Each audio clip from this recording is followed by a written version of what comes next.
Hello मित्रों, आपका स्वागत हमारे यूट्यूब चैनल सक्सेस क्लासेज में। मैंने पार्ट 8 साइंस का रासायनिक अपक्रिया एवं समीकरण का पहला पार्ट 1 डाल दिया था। अब हम इतने दिनों के बाद पार्ट 2 लेकर आए हैं। आगे से मैंने वहां तक अवक्षेपण अपक्रिया तक बता दिया था, द्विस्थापन अवक्षेपण। अब आगे के पार्ट 2 में अपचयन से शुरुआत होती है, तो हम अपचयन बताने जा रहे हैं। देखिए, अपचयन अपक्रिया होती क्या है। जो अपचयन अपक्रिया होती है, जब अपक्रिया में किसी पदार्थ में ऑक्सीजन का ह्रास होता है तो उसे अपचयन कहते हैं। देखिए, ऑक्सीजन के ह्रास मतलब ऑक्सीजन की कमी होती है। जैसे फॉर एग्जांपल हम देखते हैं, एग्जांपल के लिए जैसे हमने कॉपर ऑक्साइड प्लस H2, तो ये क्या बना दिया, Cu प्लस में जल H2O। अब देखिए यहाँ पर देखिए, यहाँ पर एक चीज देखिए, यहाँ से ऑक्सीजन यहाँ पर जुड़ गई, यहाँ पर ऑक्सीजन की एक कमी हो गई। तो ये कैसी है, ये है एक अपचयन है। ये क्या है, अपचयन अभिक्रिया है, क्योंकि देखिए यहाँ पर ऑक्सीजन की कमी हो गई, तो ये अपचयन अभिक्रिया है। ठीक है, इतनी बात आप लोगों को समझ में आई होगी कि जब अपक्रिया में किसी पदार्थ मतलब कोई भी हो सकता है, जैसे कॉपर ऑक्साइड है प्लस H2 है, साइनाफॉर, ये रिएक्शन आपको समझ में आई होगी, ह्रास होता तो उसे अपचयन कहते हैं। देखिए यहाँ पर copper oxide plus H2, साइनाफॉर Cu plus H2, देखिए ऑक्सीजन यहाँ पर जुड़ा है, तो ये क्या हो रहा है, ऑक्सीजन की यहाँ पर कमी हो रही है। जब ऑक्सीजन की कमी हो रही है तो ऐसी अपक्रिया को हम अपचयन अपक्रिया बोलते हैं। दूसरी बात होती है उपचयन। उपचयन क्या होती है, देखिए आप अगर अपचयन आपको पता है तो उपचयन आप जानते होंगे कि जब अपक्रिया में लिखेंगे इसकी उदाहरण की, जब अपक्रिया में किसी पदार्थ में ऑक्सीजन, इसमें क्या होता था, ऑक्सीजन का कमी होती थी और इसमें ऑक्सीजन की वृद्धि होगी। जब अपक्रिया में किसी पदार्थ में ऑक्सीजन की वृद्धि होती है तो उसे हम क्या कहते हैं, तो उसे उपचयन कहते हैं। उपचयन कहते हैं, तो उसे उपचयन कहते हैं। ठीक है, ठीक। यहाँ पर क्या हुआ था, यहाँ पर देखिए, अब हम एग्जाम्पल लेते हैं तो आपको अच्छे से क्लियर हो जाएगा। एग्जाम्पल हम ले रहे हैं, चलिए हम यही वाला एग्जाम्पल लेकर यहाँ पर आपको समझा देते हैं।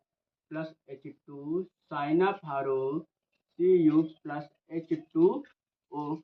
ठीक है, अब इतनी बात देखें, यहाँ पर हाइड्रोजन, यहाँ पर क्या हुआ, यहाँ पर हाइड्रोजन था, यहाँ पर हाइड्रोजन में ऑक्सीजन जुड़ गया, तो यह क्या हुआ कि ऑक्सीजन में वृद्धि हो गई। आप साफ साफ देख पा रहे हैं कि यहाँ पर क्या हुआ, ऑक्सीजन में वृद्धि हो गई, तो ये क्या है, उपचयन है। ये कौन सी क्रिया है भाई, उपचयन है। जब अपक्रिया में किसी पदार्थ में O2 मतलब ऑक्सीजन की वृद्धि होती, देखिए इसमें क्या हुआ, इसमें ऑक्सीजन ये देखिए जुड़ रहा है। ऑक्सीजन जब इसमें जुड़ रहा तो ये कैसी ऑक्सीजन की वृद्धि हो रही है, तो इसका मतलब इसमें कौन सी अपक्रिया हो रही है, इसमें उपचयन अपक्रिया हो रही है। ठीक है, अब नेक्स्ट टॉपिक हमारा हुआ, इतना आप लोगों के समझ में आया होगा। अब रेडॉक्स अपक्रिया। देखिए रेडॉक्स अपक्रिया है वो इन दोनों अपक्रियाओं से ही संबंधित है। तो देखिए रेडॉक्स अपक्रिया भाई क्या है, रेडॉक्स अपक्रियाएं होती क्या है असल में। देखिए, जो रेडॉक्स अपक्रियाएं हैं वो होती है जिसमें अपचयन व उपचयन दोनों अपक्रियाएं साथ साथ चलती हैं। तो आप लिख सकते हैं, ऐसी अभिक्रिया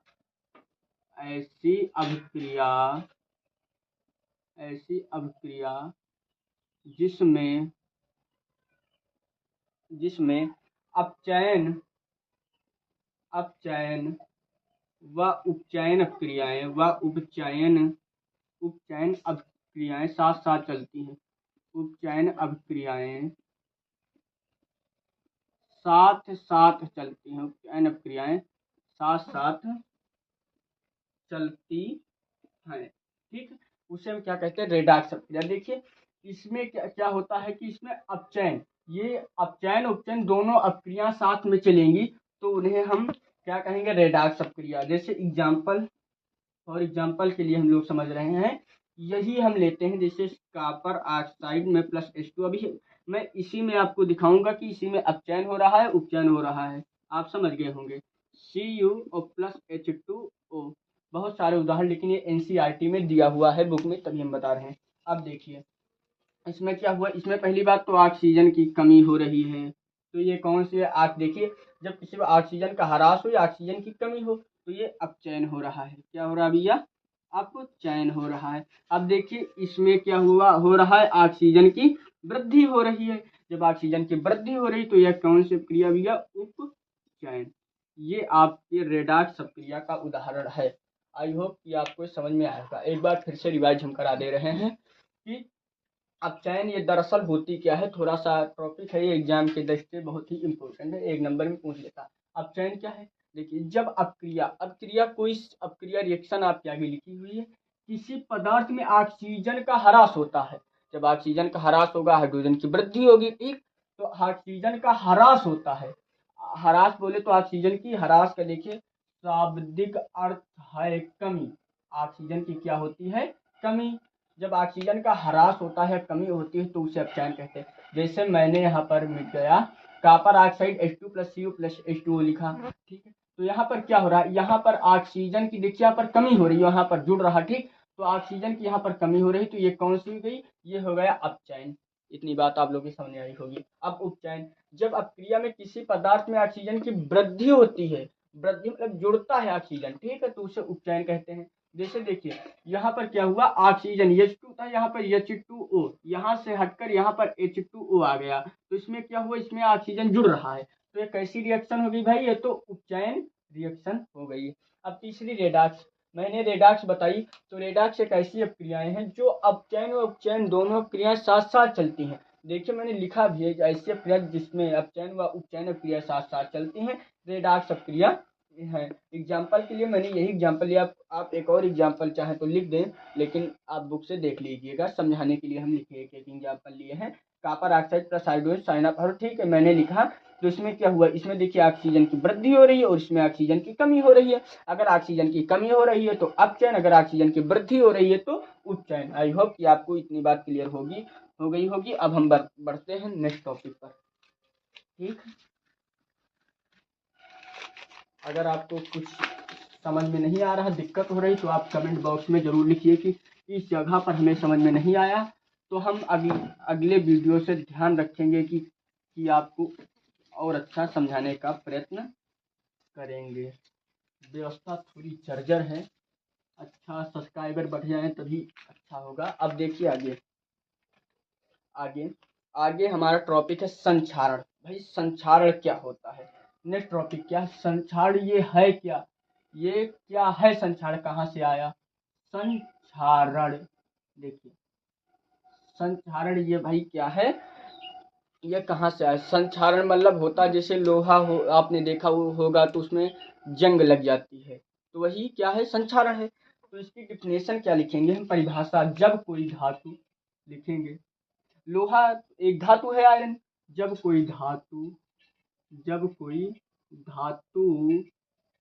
अपने आसपास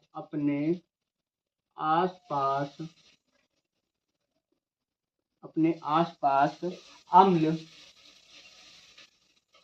आर्द्रता, देखिए आर्द्रता शब्द है नमी, अम्ल आर्द्रता आदि के संपर्क में आ जाती है, आदि के संपर्क में आ जाती है, आदि के संपर्क में आ जाती है, तो यह संक्षारित हो जाती है, तो यह संक्षारित हो जाती है। इस प्रक्रिया को हम क्या कहते हैं, संक्षारण कहते हैं।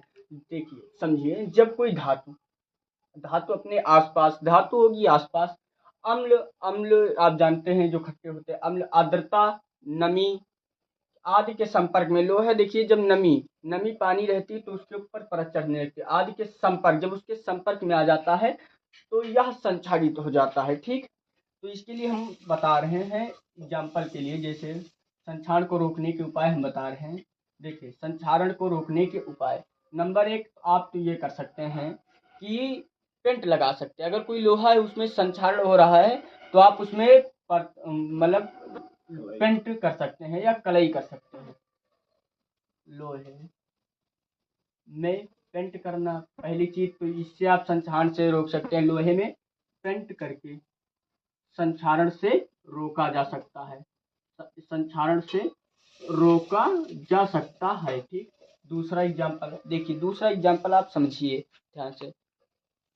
जो धातु होती है उसमें जिंक धातु का लेपन कर दीजिए आप। देखिए जिंक धातु, किसी धातु में जिंक धातु का लेपन करके, जिंक धातु का लेपन करके संक्षारण से रोका जा सकता है, संक्षारण से रोका जा सकता है, रोका जा सकता है। एक बात और, जिंक धातु का लेपन करके संक्षारण से रोका जा सकता है। और एक ने आप गैल्वेनीकरण अपक्रिया आपने पढ़ी होगी शायद बारीकी में, और इसे ही हम गैल्वेनीकरण अपक्रिया कहते हैं। अगर एक नंबर में ऑब्जेक्टिव आ गए जिंक धातु का लेपन करके संक्षारण से रोका जा सकता है, कौन सी अपक्रिया है, तो उसमें एक उदाहरण रहेगा ऑप्शन में गैल्वेनीकरण अपक्रिया। कौन सी? गैल्वेनीकरण रोका जा सकता है, इसे गैल्वेनीकरण अपक्रिया कहते हैं, अपक्रिया कहते हैं। ठीक, कि जिंक धातु का लेपन के संक्षारण से रोका जा सकता है और इसे गैल्वेनीकरण अपक्रिया कहते हैं। ये आप जरूर ध्यान रखिएगा क्योंकि एक दो नंबर में पूछ लेते हैं। ठीक है, आई होप आपको ये संक्षारण समझ में आएगा। एक बार हम रिवाइज करा देते हैं। संक्षारण है क्या? जब कोई धातु अपने आसपास अम्ल, आर्द्रता आदि के संपर्क में आ जाती है तो यह संक्षारण हो जाती है। ठीक है, तो इससे रोकने के उपाय क्या है? लोहे में आप पेंट कर दीजिए। ठीक है, दूसरा और बताइए भाई। दूसरा, जिंक धातु का लेपन करके आप संक्षारण से रोक सकते हैं। लेकिन ये प्रोसेस कौन सी है? गैल्वेनीकरण अपक्रिया है। ठीक है, जिंक धातु का लेपन रोका जा सकता है, ये गैल्वेनीकरण अपक्रिया है, इसे अपक्रिया कहते हैं, ये एक गैल्वेनीकरण अपक्रिया है। ठीक है, अब दूसरी बात हम पढ़ते हैं। दूसरी बात, विकृत गंधिता। दूसरा टॉपिक हमारा लास्ट टॉपिक है, आखिरी टॉपिक, विकृत गंधिता। विकृत गंधिता आप इसे समझिएगा। विकृत गंधिता भाई ये है क्या? विकृत गंधिता हम लिखे दे रहे हैं यहाँ पर परिभाषा। जब वसा और तेलों का उपचयन होता है, जब वसा तो आप जानते होंगे, तेल इत्यादि, जब वसा और तेलों का उपचयन होता है, जब वसा और तेलों का उपचयन होता है या वे काफी समय तक रखे रहने से, या वे, आप समझकर अपने हिसाब से भी डिफिनेशन बना सकते हैं, या वे काफी समय से काफी समय तक रखे रहते हैं तो उनके स्वाद और गंध बदल जाते हैं, तो उनके स्वाद